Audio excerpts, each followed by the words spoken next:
Hey guys, Huck Sports Cards here. Hope everybody's having a blessed day. Well guys, I appreciate everybody watching my greatest catchers in baseball history of all time. I appreciate all the comments. Obviously it sounds like I might have missed one guy that everybody was saying, but I understand that. Roy Campanella, yep, he was a great one, there's no doubt about it. So I might have missed that one. But guys, I appreciate everybody watching, and today we're going to do first baseman, the greatest first baseman in baseball history all time. So guys, let's get started. All right, guys, well, the greatest first baseman in baseball history. At number 10 is Jim Tomy. Jim Tomy played from 1991 through 2012. He played in 2,543 games. His WAR numbers were 73.1 with 8,422 at-bats. He had 2,328 hits with 612 home runs. His batting average was .276. He was inducted into the Baseball Hall of Fame in 2018. Jim's 612 home runs ranks 8th all-time, and his 1,747 walks ranks 7th all-time. The favorite card of mine for Jim Tomy would definitely be his 1995 Select Certified Mirror Gold. I just think it's an awesome card, a great picture on there, and just very nice card. So yes, Jim Tomy is number 10 on my all-time list. And at number 9 is Eddie Murray. Eddie Murray played from 1977 through 1997.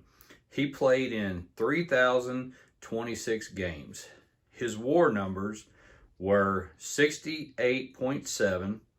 He had 11,336 at-bats with 3,255 hits. He had 504 home runs, and his batting averages lifetime was .287.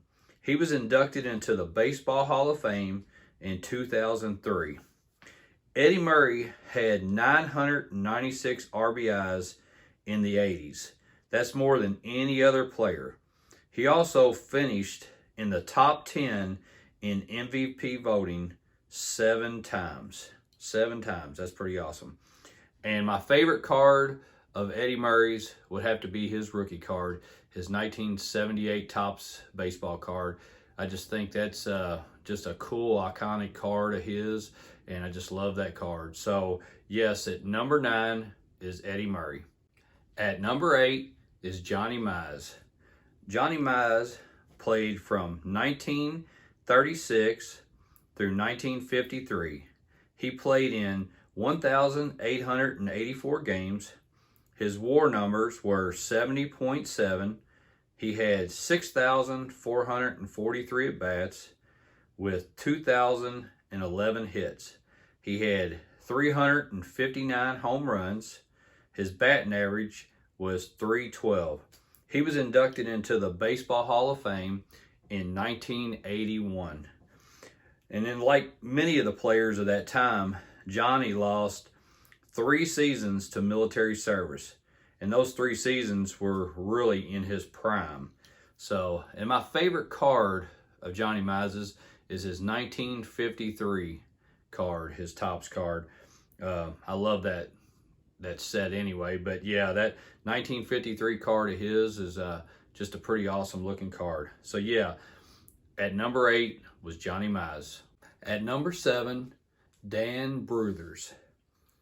Dan played from 1879 through 1896. He played in 1,673 games. His WAR numbers were 78.7. He had 6,726 at-bats with 2,303 hits. He had 107 home runs with a lifetime batting average of .342. He was inducted into the Baseball Hall of Fame in 1945. Dan was a career leader in home runs from 1887 through 1889 with 106 home runs. So he was the all-time career leader in home runs for a couple years at 106 home runs. So that's kind of funny. But my favorite card of his is the N162 Goodwin Champions card. And so, yep, that's number 7, Dan Bruthers. At number 6 is Frank Thomas. Frank Thomas played from 1990 through 2008. He played in 2,322 games. His WAR numbers was 73.8 with 8,199 at-bats, with 2,468 hits, 521 home runs. His lifetime batting average was .301. He was inducted into the Baseball Hall of Fame in 2014. Thomas is nicknamed the Big Hurt, and one of the reasons why Frank is the only player in Major League Baseball history to have 7 consecutive seasons of batting over .300, having over 100 RBIs, over 100 runs scored, over 100 walks, and over 20 home runs. So that's why he's called the Big Hurt. I mean, that's an awesome 7 seasons right there, consecutive. But my favorite card of Frank's is his 93 Topps Finest Refractor. I love that set. I love that, all those cards. They're just always nice looking and everything. But yeah, definitely his Finest Refractor from 93. So yeah, so at number 6 was Frank Thomas. At number 5 was Hank Greenberg.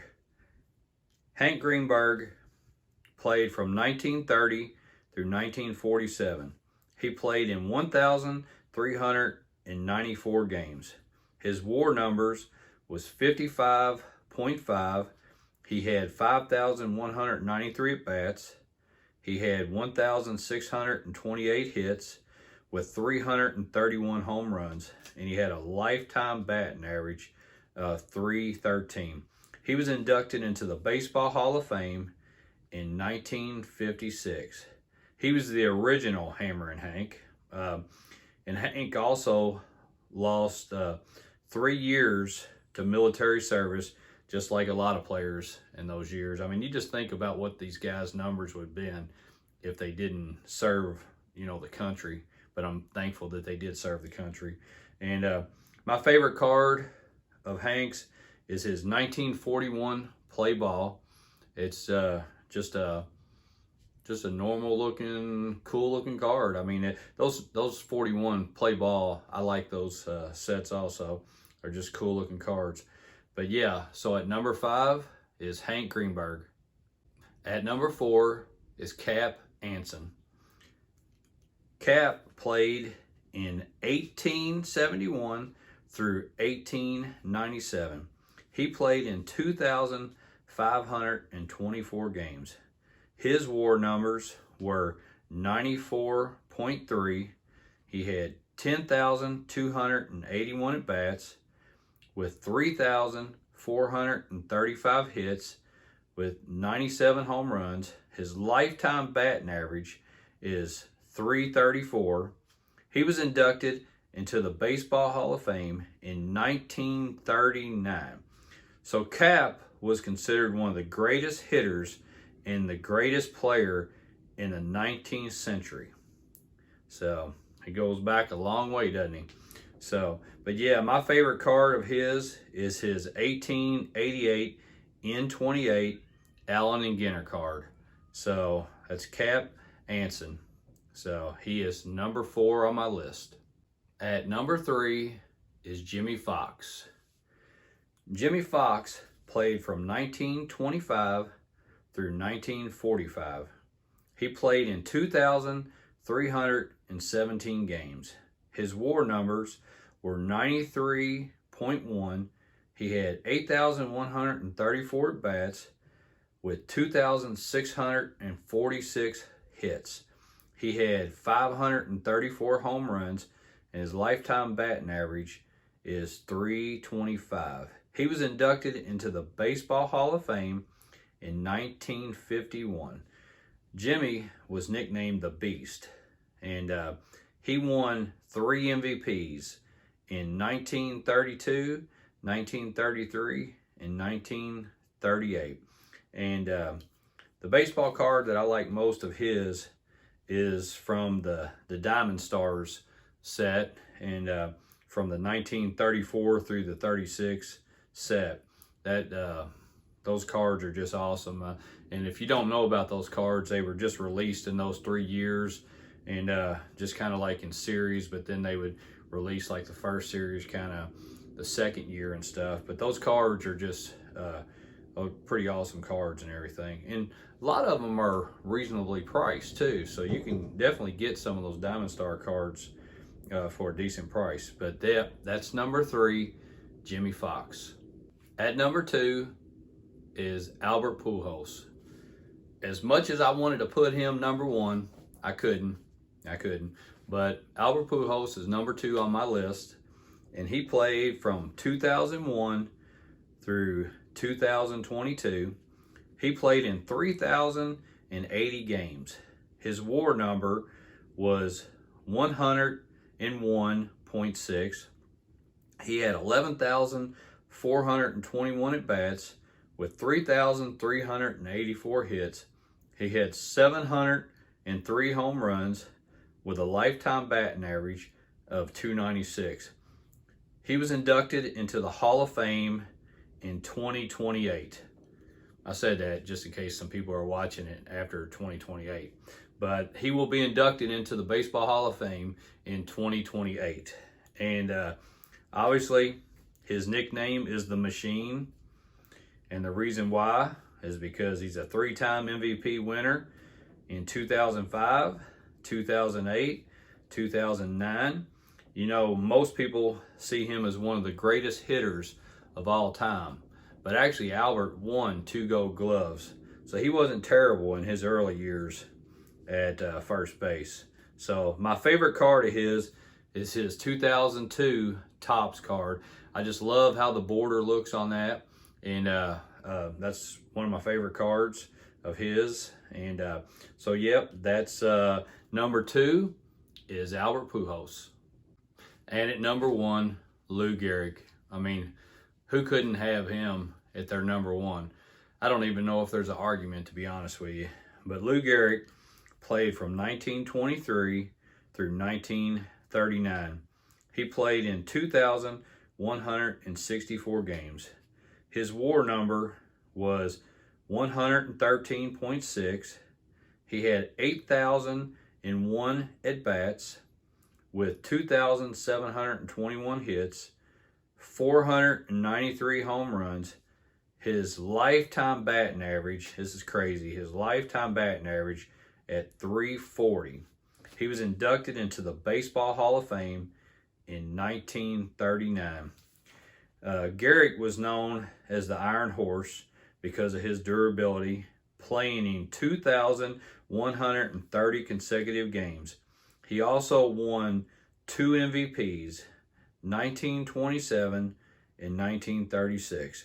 And my favorite card of his is his 1933 Gowdy card. As everybody knows, that set's just an iconic set, but I just love the way that card looks, and that's definitely my favorite card of his. So, yep, my number 1 is Lou Gehrig. Hey guys, well, I appreciate you watching today, and that's my top 10 list. I'm looking forward to hearing all you guys commenting on these also, and tell me where I messed up, just like you did with the catchers. But guys, I appreciate you watching today, and until next time, we'll see you later.